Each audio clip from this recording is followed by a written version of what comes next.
বাংলার বিনোদন, বাংলার আবেগ, শুধুই ক্লিক। ডাউনলোড নাও। অসম্ভব, এই বিয়ে আমি কিছুতেই করতে পারবো না।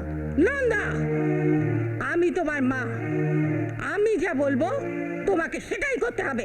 ইরানি, ও এখন নাবালিকা নয়, সাবালিকা। বিয়ের ব্যাপারে ওর একটা নিজস্ব মতামত আছে। না, নেই। আমার মতই ওর মত। তা বললে তো হবে না দিদি। নন্দা যখন অর্জুনকে ভালোবেসেছে তখন ওদের বিয়েটা তো আমাদের দিতেই হবে। তুই চুপ কর। শোনো, এসব ভালোবাসা আমি মানি না। ওই ভবঘুরে অর্জুনের সঙ্গে আমি তোমার বিয়ে দেব না।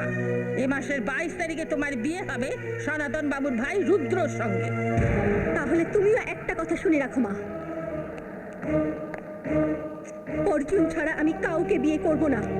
প্রয়োজন হলে আমি সুইসাইড করব। 22 তারিখে আমি এ বাড়ি থেকে যাবো ঠিকই, কিন্তু শ্বশুর বাড়িতে নয়, যাব শ্মশানে। নন্দা, নন্দা শোন মা, নন্দা।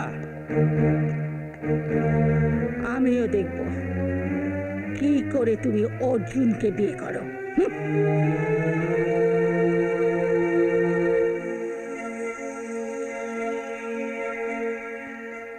অর্জুন, এ আপনি কি বলছেন? আমি তো কিছুই বুঝতে পারছি না। আমি ঠিকই বলছি। ও ও বলেছে ও তোমাকেই বিয়ে করবে, আর তোমাকে যদি না পায় তাহলে তাহলে সুইসাইড করবে বলেছে। হ্যাঁ ভাই, হ্যাঁ। অর্জুন, আমি আমার ভাগ্নিকে চিনি ভাই, ও যা বলে তাই করে। ও ভীষণ জেদি।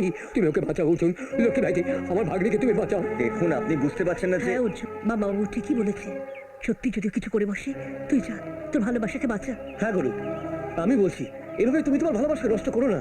তুমি যাও গুরু, তুমি যাও।